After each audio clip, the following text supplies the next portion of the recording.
রানা বলো তো নিতুর কততম বার্থডে? কুটনি বেটি, বলছি আমার স্মরণ শক্তি নিয়ে ঝামেলা আছে, তারপর এই ধরনের প্রশ্ন করে আমাকে একটা ঝামেলার মধ্যে ফেলে দেয়। চত্বশ। নিতুর কততম বার্থডে?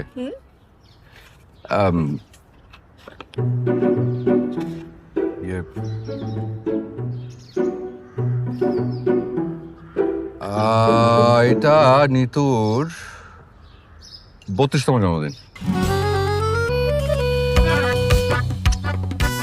হাঁ করে তাকিয়ে আছেন কেন? আমি না বুঝি না, আমি কোনো একটা কথা বললে তোমাদের দুই বোনের মুখ হা হয়ে যায়। তোমাদের মুখে কি কোনো সমস্যা? আমাদের মুখে সমস্যা না, তোর মাথায় সমস্যা।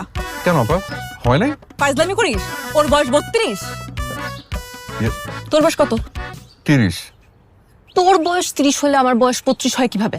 হ্যাঁ, তাও তো কথা। মানে নিতু, আসলে হয়েছে কি, ওই তোমার জন্ম সালটা আমি আসলে একটু ভুলে গেছি, যার কারণে মানে এটা যদি বলতাম তুমি তো রাগ করতে, তাই তোমার চেহারাটা দেখে আন্দাজ করে বয়সটা বলেছি।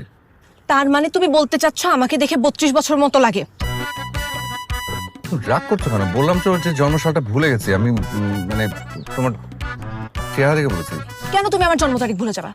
তুমি বেশি কথা বলো, এটা আমি মেনে নিছি। তুমি উল্টাপাল্টা কথা বলো, সেটাও আমি মেনে নিছি। কিন্তু তুমি আমার ব্যাপারে উদাসীন হয়ে যাবা, এটা তো আমি মেনে নিব না। কয়েকদিন ধরে আমি দেখতেছি রানা, তুমি কিন্তু আমার ব্যাপারে খুবই উদাসীন হয়ে গেছো, একদম সিরিয়াস না। আগে দেখতাম সারাক্ষণ আমার দিকে তাকায় থাকতা, এখন একটাবার আমার দিকে ঘুরে তুমি তাকাও না। কেন, কি সমস্যা? এই যে না না, এটা কিন্তু ঠিক বলে না। এইটা তুমি ঠিক বলে না। আগে যখন তোমার দিকে হা করে তাকায় থাকতাম, তখন তুমি বলতে যে এরকম ছ্যাবলার মতো হা করে তাকিয়ে আছো কেন? তুমি নিজেই কিন্তু বিরক্ত হতা। আর এখন যে দেখি না তা না, এখন তোমার ভয় আমি লুকায় লুকায় আর চোখে দেখি। তাই? হ্যাঁ। আমাকে সারাক্ষণ আর চোখে তুমি দেখ? হ্যাঁ জি, তোমার চেহারা দেখতে দেখতে তোমার চেহারা পুরো মুখস্থ হয়ে গেছে। ওই চোখ, কান, নাক, মুখ সব মুখস্থ। তার মানে আমার শরীর কিংবা মুখে যদি কোনো পরিবর্তন হয়, সেটা তো তুমি ধরতে পারবা? অবশ্যই বলতে পারবো। ঠিক আছে, তাহলে আমার দিকে খেয়াল করে দেখে বলো, গতকালকের আমার সাথে আজকের আমার কি পরিবর্তন?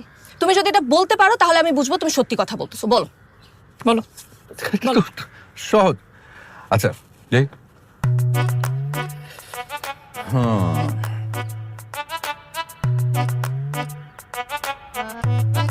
তোমার ভুঁড়ি বাড়ছে।